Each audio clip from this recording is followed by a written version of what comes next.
실판을 잠깐 볼까요? 흐름을 좀 먼저 볼게요. 흐름. 자, 전체적인 지질시대 흐름인데요. 흐름인데 성캄브리아대라는 여기는 모든 생물이 바닷속에만 살았어. 지금하고 다르죠? 이유가 왜 그랬냐면은 자외선 때문에. 지금 우리는 자외선을 누군가가 차단해주고 있어요. 저 위에서. 성층권에 있는 그 사람, 그 녀석 누구야? 오씨죠. 오존층이라는, 항상 존댓말 써야 돼. 존칭해야 돼요. 안 할게. 아무튼 오존층이라는 그분이 있어서 자외선을 차단해주고 있으니까 육지 위로 올라와서 살 수가 있는 거예요. 자외선이 차단이 안 되면 우리 바로 피부에 이상이 생깁니다. 바로 타버리거나 암에 걸린다고 해요. 자, 근데 이 성캄브리아 시대 때에는 오존층이 없었어. 왜 오존층이 없었냐면은 오존이 화학식으로 O3거든요. O3 오존인데 뭐가 만나서 만들어지냐면 산소하고 산소가 만나서 만들어집니다. 산소가 풍부해야 돼. 공기 중에 산소가 굉장히 많이 있어야 걔네들이 화학 반응을 일으켜서 오존이라는 걸 만들 수가 있어. 개수는 안 맞췄어요. 자, 근데 여기는 모든 산소가 지구가 탄생할 때 지각이 만들어질 때 모든 산소가 지각 속에 다 들어갔어. 우리 지각 배운 사람 알겠지만 지각의 구성 성분이 SiO4잖아. 그죠? 규소 하나에 산소 4마리 붙어 있는 거잖아. 이게 뭐냐면 대부분의 산소가 지각을 형성할 때 여기다 투입됐다는 겁니다. 다시 말해서 대기 중에 산소가 거의 없었다라는 말을 하는 거예요.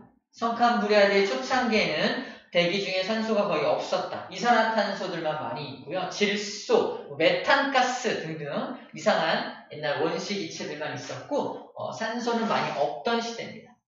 자, 근데 이때부터 대기 중에 산소 농도가 증가하기 시작하죠. 이때가 언젠가 딱 가봤더니 바로 얘입니다. 남세균이라는 세균이 출현을 해요.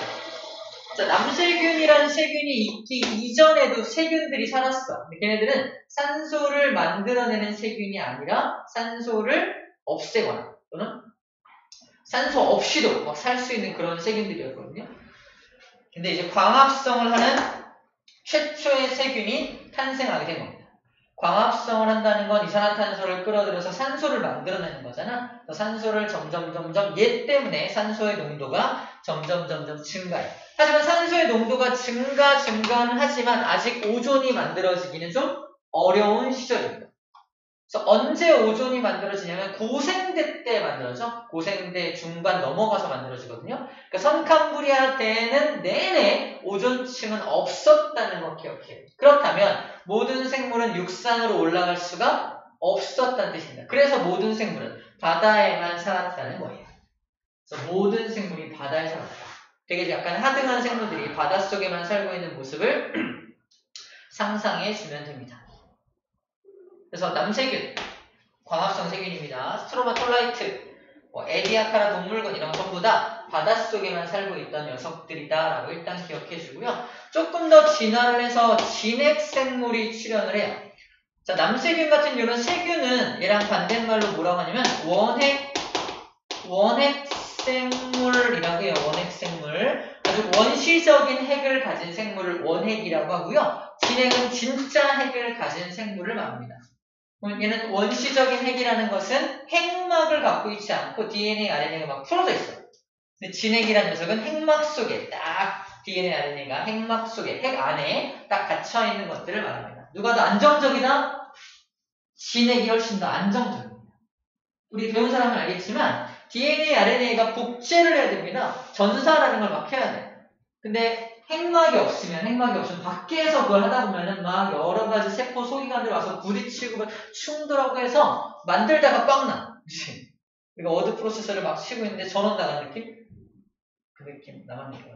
그런 느낌인데 핵막 속에 딱 갇혀 있으면은 외부에서 소기관들이 오더라도 핵막에 부딪혀서 그 안에서 전사라던가 뭔가 DNA 복제가 일어날 때 이제 아주 안정적으로 복제할 수 있어요. 그래서 진액이 훨씬 더 안정적인 시스템을 갖추고 있다고 생각하면 될 것 같아요. 그 안정성 때문에 나중에 세포들이 뭉쳐져서 다세포 생물까지 출현할 시기게 됩니다. 이 안정성이 확보가 안 됐다면 아마 세포들이 뭉쳐지기 어려웠을 거라고 말해요. 그래서 이게 연결되어 있는 내용들이고 기억해야 될 녀석은 남세균입니다. 남세균이 최초의 광합성 생물이고요. 걔 때문에 대기 중의 산소 농도가 점점 증가하게 됩니다. 생물들의 이름은 차차 배우게 될 겁니다. 자, 이제 오싸 어디로 넘어가요? 고생대로 넘어가게 되는 겁니다. 자, 넘어갑니다. 자, 고생대로 넘어갔어요. 첫 번째로 봐야 될 부분은 뭐냐면 바로 지각 대륙의 이동입니다. 고생대 초창기로 봐. 고생대 초창기에 대륙들이 여기저기 저기 여기 흩어져 있죠. 이때도 대륙이 있었어 없었어? 있었어. 이때도 흩어져 있습니다. 흩어져 있는 대륙들이 여기서 연결되어 있는 모습이야. 흩어져 있었다는 거 첫 번째 기억하고요. 이게 고생대 말 봐봐. 고생대 말 때 어떻게 됐어요? 다 붙었죠. 다 붙어있는 것을 판게아라고 합니다. 판게아. 다른 말로 판게아를 뭐라고 하냐면 초대륙이라고 해요. 초대륙이라고도 부릅니다. 같은 말이야. 판게아가 초대륙이야. 근데 이 판게아가 나중에 또 다시 벌어지죠. 판게아가 왜 다 이렇게 다시 벌어지냐면 전국 세계 각지로 다 판게아. 판 거야. 미안해. 판게아 기억해야 돼. 판게아라는 이름 기억합니다. 판게아. 왜 다 벌어져? 판게아. 판게아. 아무튼 여기서 일로 올 때 흩어져 있던 대륙들이 붙었다는 게 굉장히 큰 사건입니다. 미리 말하지만 자, 바다 육지와 육지 사이에 있는 이런 바다, 육지와 육지 사이 이런 바다가 육지로부터 흘러들어온 영양물질이 굉장히 풍부해서 바다에 사는 생물들이 살기 굉장히 좋은 조건입니다. 근데 여기 어때요? 그 바다가 다 사라졌죠. 그래서 어마어마한 대멸종이 찾아오는 사건이 판게아입니다. 5대 멸종이 있다 그랬잖아요. 5개의 멸종 중에서 가장 큰 사건, 바로 판게아의 형성이라는 사건이 바다에 사는 생물 입장에서는 완전 천지가 기벽한, 자기가 살고 있는 터전이 완전히 사라져버린 그런 사건입니다. 마치 우리가 살고 있는 지구가 사라진 느낌? 우리 입장에서는. 집이 사라진 느낌? 먹을 게 없어, 이런 거. 그래서 5대 멸종 중에 가장 큰 사건이 바로 판게아 형성이야. 왜 생물들이 멸종할 수밖에 없었는지에 대한 이유를 지금 얘기해 주는 겁니다. 대부분이 다 무슨 생물? 바다 생물이었는데, 그치? 대부분이 바다 생물이었는데 바다가 사라졌잖아. 자, 이런 데 살면 안 돼요? 안 돼. 이런 데는 육지에서 멀죠. 먼 곳이기 때문에 영양물질이 풍부하지 못해서 생물이 살기 좋은 환경이 아닙니다. 육지와 육지 사이의 바다가 되게 중요한데 그 바다가 사라졌다는 겁니다. 그래서 생물들이 많이 멸종했다는 거 기억해 주시면 됩니다. 자, 고생대는 세 부분으로 나눠지는데 무척추 동물이 살던 시대에서 어류가 먼저 탄생을 하고요. 양서류가 탄생합니다. 양서류의 특징이 뭐야? 개구리, 도롱뇽 이런 거. 육지를 왔다 갔다 하죠. 육상생물이 드디어 출현하게 된 일입니다. 고생대 말이라고 말을 많이 해요. 고생대 말에 드디어 육상생물이 출현을 하게 됩니다. 육지로 올라온 거 보이죠? 이때쯤은 뭐가 만들어졌겠어? 이때쯤? 여기 있다. 오존층이 형성이 되었다는 겁니다. 오존층이 형성이 되어서 자외선을 차단해주다 보니까 드디어 찔끔 나오면 괜찮아. 나가서 살게 된 거죠. 자, 여기 뭐 빙하기 이런 말 나오는데 이것도 나중에 그래프를 통해서 알게 될 겁니다. 이때 살았던 생물들 삼엽충, 갑수어, 완종류, 방추충, 상어 이런 것들 있다라는 거 좀 이따가 설명을 해줄 거예요. 자, 옷 샀으니까 이 옷 사야죠? 이 옷 갑니다. 이 옷입니다. 어디야? 중생대죠. 중생대로 넘어왔어요. 자, 중생대 수류품포 봐봐. 수류품포. 점점 초대륙이, 즉 판게아가 퍼지고 있죠? 이 그림만 딱 보고도 중생대네라고 판단해야 돼. 이 그림만 딱 보고도 중생대네요 라고 판단해줘야 됩니다. 태평양이 생기고 있네요. 뭐 대서양이 생기고 있네요. 이렇게 말하기도 해요. 생겨요. 어떤 그런 5대양이 생기고 있다라고 말하기도 합니다. 이때는 모조리 파충류의 시대입니다. 알다시피 뭐 주라기 공원, 뭐 백악기 이런 게 중생대를 말을 하는 거예요. 그래서 엄모나이트, 공룡, 몸집이 작은 포유류, 조류 출현했지만 아직은 파충류의 시대입니다. 이번에 최근에 나온 주라기 공원 보니까 막 깃털 달린 공룡들 나와요. 그게 바로 가장 최근에 발견된 화석에서 발견된 건데 깃털이 달렸다는 건 파충류가 이제 조류 쪽으로 진화가 되는 것들을 표현한 어떤 그런 공룡입니다. 가장 최상위 포식자로 그 깃털 달린 공룡이 출현을 합니다. 한번 관심 있으면 한번 주라기 공원 보기 바랍니다. 자, 그래서 파충류가 멸종을 하게 되고요. 이제 66 사이즈 마지막 신생대죠. 신생대는 보니까 어때요? 수륙분포가 현재와 매우 흡사하죠. 지금과 매우 흡사한 수륙분포를 보이고 있고요. 빙하기와 뭐 간뱅이가 반복되고 있다라고 말하는데 좀 이따 볼 거고. 자, 신생대는 포유류의 시대입니다. 우리 인류가 출현한 모습도 보이고 있죠. 그래서 매머드, 인류의 조상이 출현합니다. 이 매머드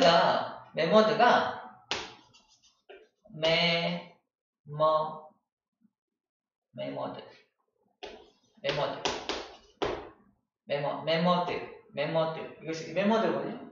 다르게 읽으면 맘모스, 메모드와 맘모스는 같은 말이죠. 메모드와 맘모스는 같은 말이에요. 맘모스 들어갔어요. 맘모스라고 읽기도 하고요. 메모드라고 읽기도 하는 겁니다. 같은 말이에요. 어떻게 읽냐의 차이입니다. 워터와 바터의 차이죠. 바터. 자, 전체적인 흐름을 좀 봤고요. 흐름 봤고. 자, 이제 하나하나 좀 볼게요. 하나하나. 다시 앞으로 넘어가서. 자, 이게 선캄브리아 시대의 모습입니다. 선캄브리아. 전부 바다에 살고 있는 거. 이 그림 기억해야 돼. 모두 바다에 살고 있구나라는 거고요.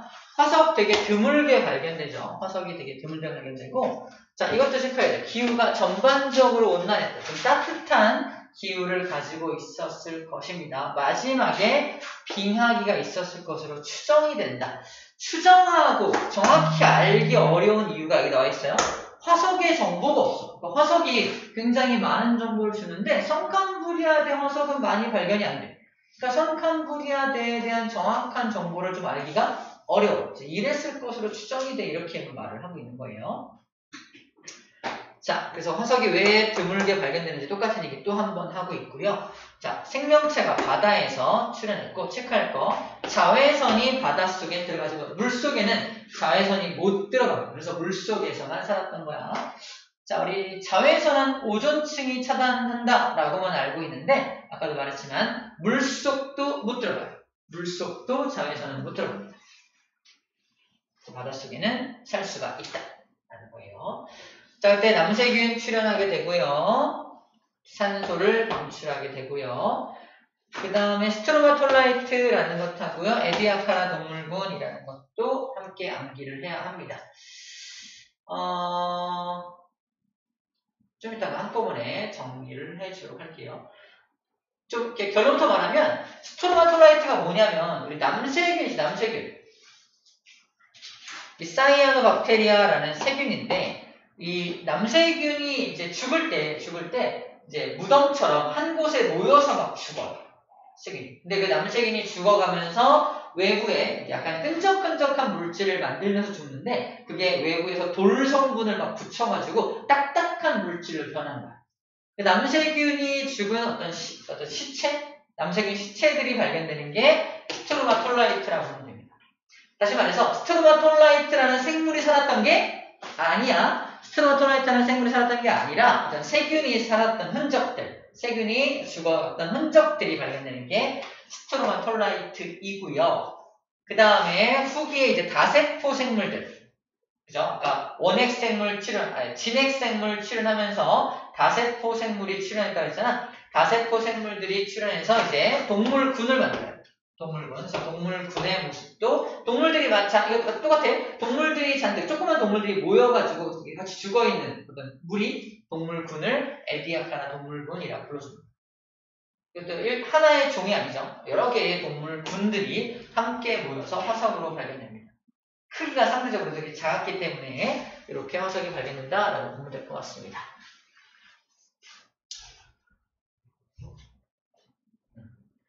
자, 그 다음에 이제 고생대로 갑니다. 자, 고생대 중기 때의 모습과 고생대 말기 때의 모습 아까 체크해 줬습니다. 판기아가 형성되면서 많은 생물이 죽었다라는 얘기를 하고 있고요.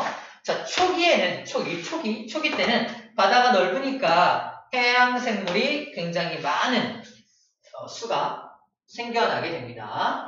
그 이유는 바다와 대기 쪽에 산소가 이제 굉장히 많이 증가하기 때문에 산소를 이용해서 살아가는 생물들이 많이 나타나게 된 거야. 우리도 역시 산소가 있어야지만 살 수 있는 생물이죠. 산소가 있어야지만 살 수 있는 생물들. 사실 산소가 있으면 어떤 에너지를 좀 더 효율적으로 사용할 수 있대요. 산소 없이 에너지를 만드는 것들은 좀 비효율적이라서 이게 진화를 잘 할 수 없다고 합니다. 그래서 산소를 이제 이용하게 되면서 굉장히 많은 생물이 출현한 이유가 진화론적 관점에서 진화에 유리하기 때문이라고 말해요.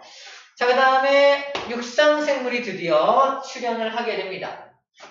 말기 때 이제 오존층이 생성되었기 때문이죠. 생물에 대해 멸종이 있었다. 그 이유가 뭐다? 판기아 형성이 가장 큰 이유입니다.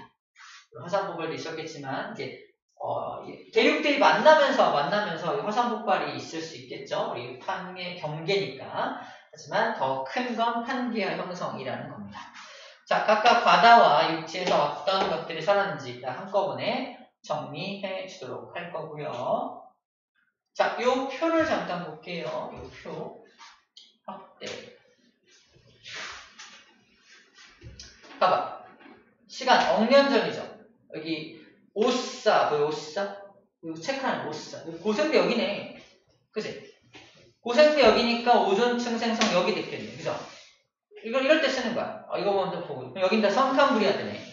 선캄브리아드 때 여기서 광합성 생물이 출현하니까 대기 중에 산소 농도가 아주 조금밖에 없죠. 근데 요때 25억 년을 지나면서 드디어 이제 대기 중에 산소 농도가 상당히 많이 증가하게 되고요. 조금 더 이제 딱 고생대 말쯤에 조금 더 산소가 많아지면서 오존층이 드디어 생성되는 모습을 보여주는 그런 그래프입니다. 이 표를 주고서 여기서 이제 A, 여기 B, 광합성 남세균이 출현한 건 언제냐 이렇게 줄 수 있겠죠. 남세균이 출현한 건 언제냐? A죠. A가 남세균이 출현한 거고 여기를 C를 여기다 딱 주고서 육상생물이 출현한 건 이 C 이때부터 육상생물이 출현할 수가 있게 되겠죠. 이런 것들 낼 수 있는 부분입니다. 자, 자료 해석도 같이 하고 있어요. 중생대 갑시다. 자, 중생대. 아까 고생대 때 잠깐 기후 안 봤는데 고생대 때도 대체로 온난하지만 말기에만 빙하기가 있었다고 돼 있어요. 말기에만 빙하기가 있었다. 대체로 온난했지만 말기 빙하기. 선캄브리아대도 더 대체로 온난했다고 돼 있고요. 고생대도 대체로 온난했지만 마지막에 말기에 빙하기 한 번 있는 거. 중생대는 빙하기 없이 온난합니다. 체크.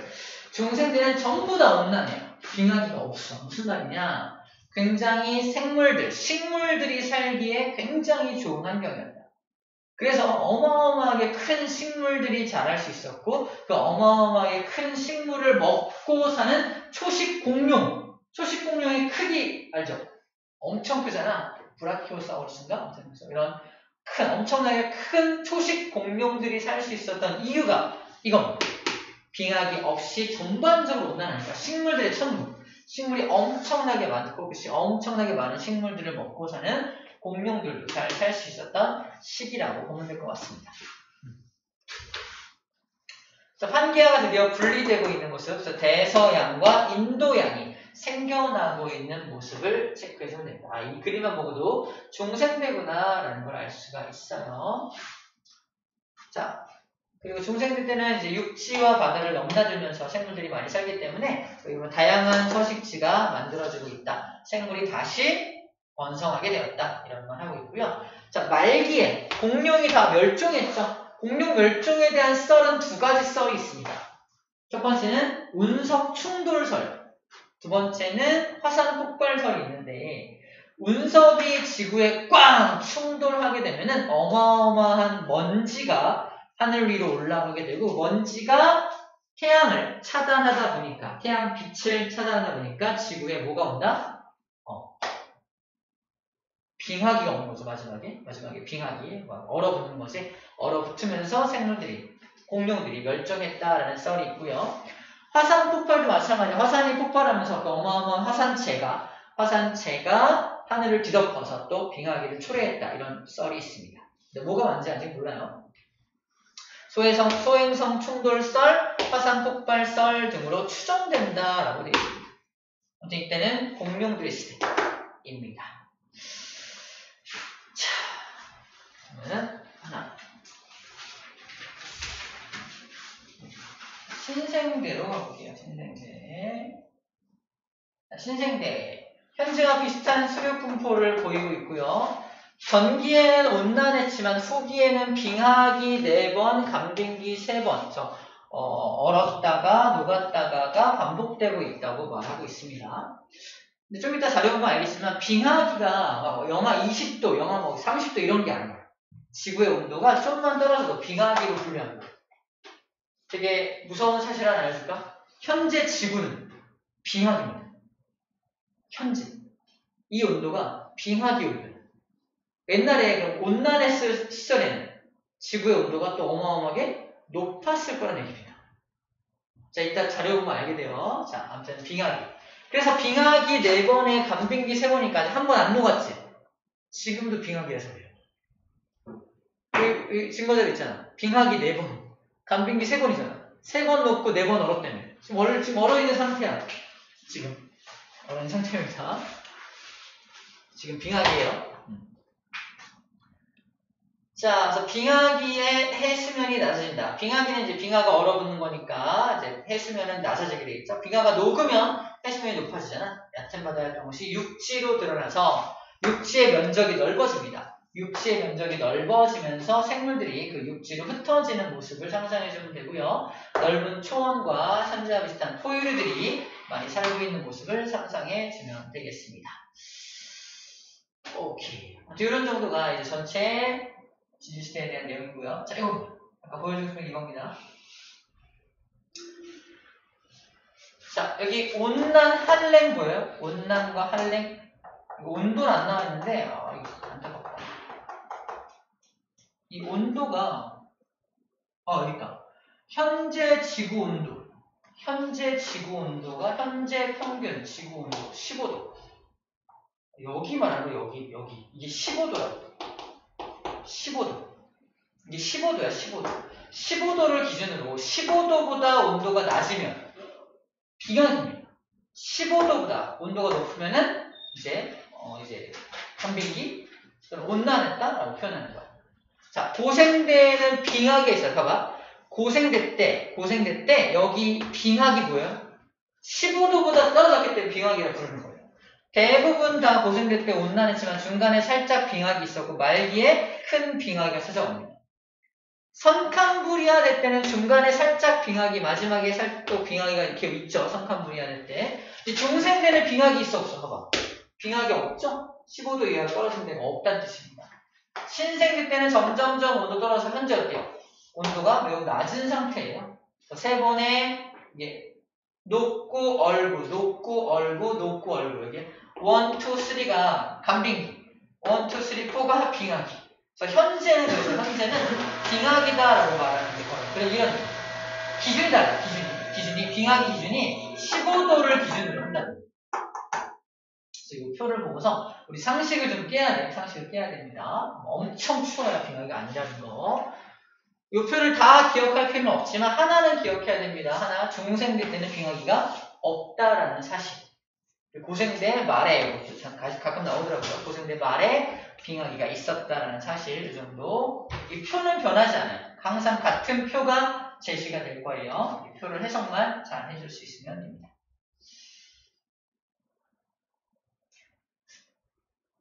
자, 여기 대멸종 그래프 바로 볼게요. 대멸종 그래프. 자, 고생대 때 한 번, 두 번, 세 번 멸종이. 고생대 때 세 번의 멸종이 있습니다. 1번 멸종 뭐라고 써있냐? 빙하의 확장으로 인해서 해수면이 하강하고 기온이 하강해서 생물들이 좀 죽어요. 생물이 좀 죽었다는 게 뭐라고 써있어? 생물 과수죠.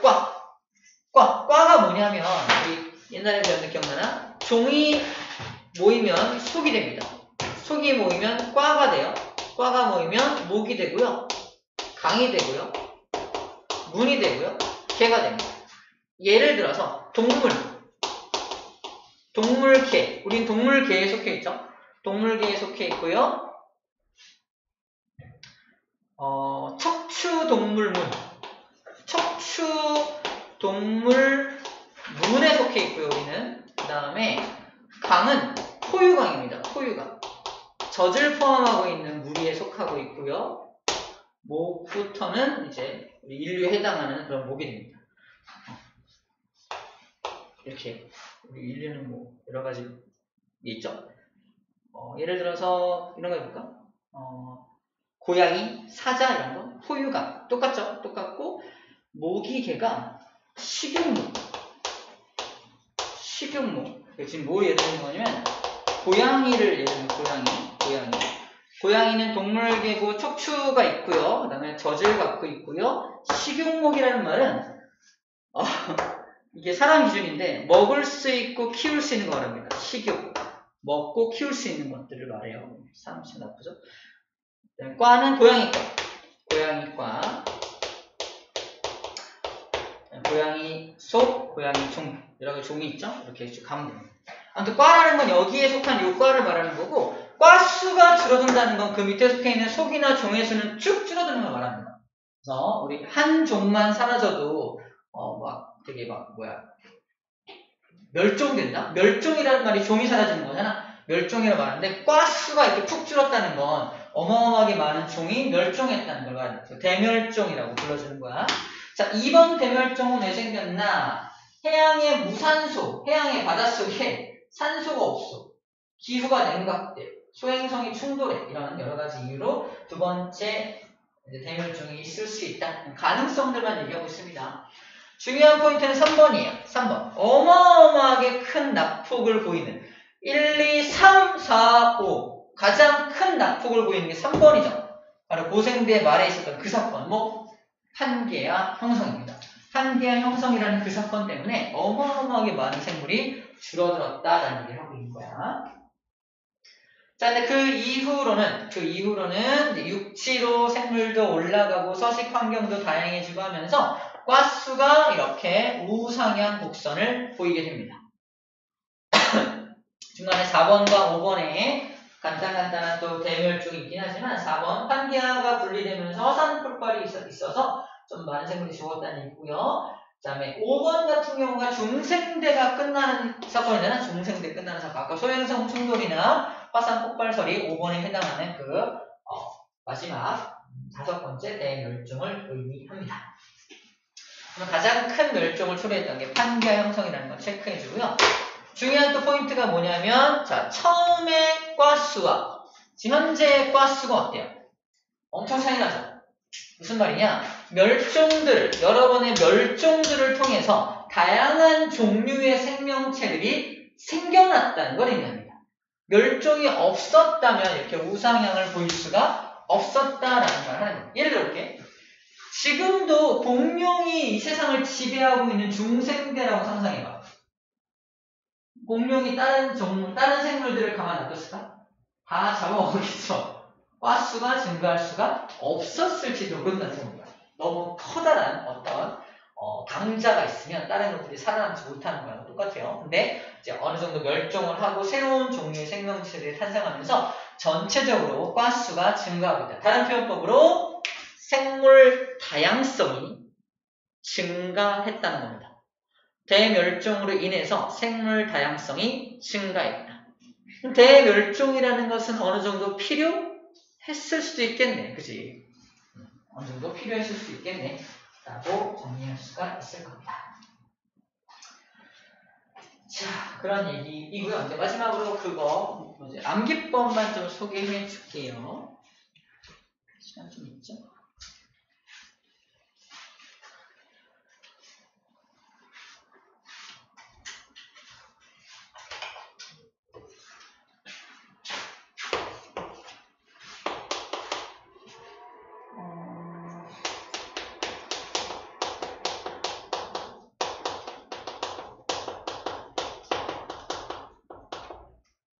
머릿속에 있는 암기법을 소개할 텐데, 선캄브리아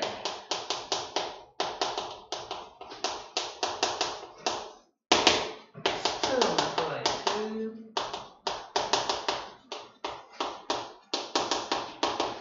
에리아카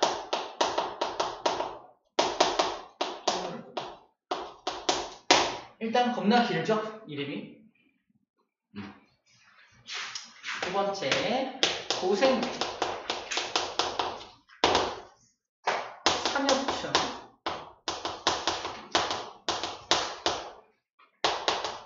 필석 방추충 완종류 박주어 그리고 이쪽은 식물 여기는 동물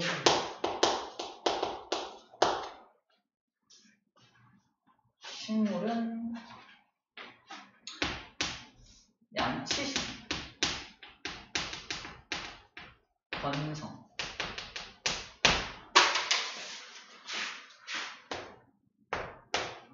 중생계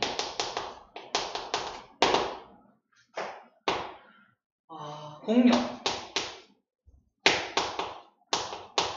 암모나이트 시조새 그다음에는 겉시식물 건성 신생계 인류의 조상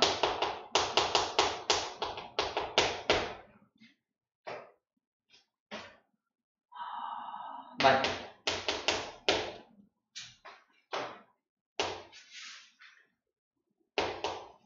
협회에서 메모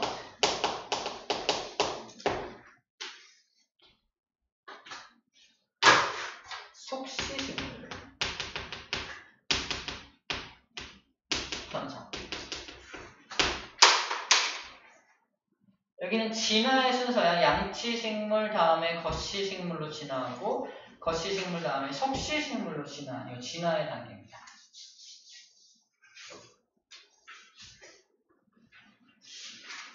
그리고 번성이라고 쓴 건 뭐냐면 요 전 단계에 출현합니다. 항상 전 지주시대에 출현해요. 최초로 출현하고 그 다음 지주시대 때 번성하는 거야. 이때 이게 번성했다면 여기 뭐가 출현했겠어? 겉시식물이 출현했겠네. 그치? 출현했겠네. 마찬가지로 속시식물이 이때 번성했으면 이때 출현했겠네요. 그죠? 출현과 번성을 좀 나눠서 생각해 주시면 됩니다. 이쪽은 이제 문제가 될 게 없어요. 그냥 이 순서만 이제 잘 기억해 주면 됩니다. 현재가 속시식물이 많이 사니까 속시, 겉시, 양치 순으로 진화 순서대로 기억해 주면 돼요. 양치식물이 뭐냐면 양치식물은 이제 고사리 같은 게 양치식물이거든요. 고사리 같은 거. 처음에 그 녀석이 어렸을 때 모습이 약간 칫솔 같은 모양이래요. 칫솔 같은 모양이라 이름이 양치식물이라고 불렀다는 거로 알고 있어요. 이름이 양치식물이라고 합니다. 겉시식물은 씨가 겉에 나와 있는 걸 말해요. 씨가 겉에 나와 있는 걸 겉시식물. 은행나무나 소나무 이런 것들이 겉시식물에 속하고요. 속시식물은 이제 속 안에 씨가 있는 걸 말하죠. 대부분의 식물들이 속시식물입니다. 아무튼 그렇고요. 자, 이거 암기법. 이 많은 것들을 선생님이 이제 머릿속에 어떻게 암기하고 있냐. 이건 좀 창피하니까 빨리 할게요. 참고만 하십시오. 꽤 쓸만해요. 아직도 기억하는 거 보니까. 자, 먼저 선캄브리아대는 일단 선캄브리아대라는 요 이름도 길지만 거기 사는 생물들도 일단 길죠. 다른 거에 비해서 굉장히 길죠. 암모나이트 빼고는 이렇게 긴 게 없어, 그죠? 이렇게 기억해도 괜찮고요. 쌤은 sun 그냥 재밌는 이야기야. 기대하지 말고 들어. sun 태양이야. 아주 큰 불이야. sun 큰 불이야. 불과 관련된 시대입니다. 그래서 태양이 큰 불인데 로마 시대 때는 이제 키 큰 라이트 불이죠. 키 큰 불이 있는 거야. 그래서 로마톨라이트 이렇게 옛날에 기억했던 기억이 나요. 뭐 이건 내가 만든 건 아니야. 아무튼 큰 불이야 불 라이트 에디아카는 불과는 관련이 없죠. 이렇게 일단은 연결해서 성캄브리아대랑 스트로마톨라이트를 연결하는 그런 작업들을 했었고요. 이제부터 진짜입니다. 자, 고생대, 고등학생이야. 여러분들 고등학생이죠. 고등학생 때는 3학년 때, 고3 때는 필히 방에 들어가서 여러분들 완자 있죠? 완자를 풀어주어야 돼요. 고3 때는 필히 방에 들어가서 완자를 풀어줘야 됩니다. 되게 진지한데? 아무튼 이렇게 암기했어요. 그래서 이렇게 암기했습니다. 밤주쯤까지 함께 암기했고요. 얘는 그래서 고등학교 때는 정신 차리고 공부하잖아. 근데 중학교 때는 겁나 놀았어. 중학교 때는 맨날 나이트 가요. 무슨 나이트? 공룡 나이트. 그래서 무슨 춤을 춘다? 이제 시조새 춤을 춰요. 예! 상상이 되나요? 중학교 때 겁나 날라리였던 아이예요. 얘가 태어났을 때는 더 심했겠죠. 신생아입니다. 신생아 때는요. 얘는 신생아 때는 어쨌든 인류의 조상이죠. 인류의 조상. 아이니까. 태어나자마자 말을 해요. 엄마! 이렇게 말합니다. 뱃속에 오래 있었더니, 피부가 안 좋아. 돈 가져가서 머드팩 좀 사오세요. 이렇게 말합니다. 남다른 아이죠? 이 남다른 아이가 커서 중학생 때 공룡 나이트 가서 시소춤을 추고요. 고등학교 올라와서 이제 정신 차리고 완자를 풉니다. 이렇게 외워줄게요. 그냥 암기법이야. 그래서 이 암기법이 있으면은 우리 시험 문제 나오는 한 80% 정도의 암기를 다 커버할 수 있습니다. 나머지 조금씩 추가되는 거 있거든. 여기다가 이제 여러분들이 이제 좀 살을 붙여가지고 좀 추가로 외워주면 돼요. 아시겠죠? 다 배웠습니다. 자, 나머지 문제를 통해서 좀 알도록 합시다. 257쪽의 문제 좀 풀어볼게요.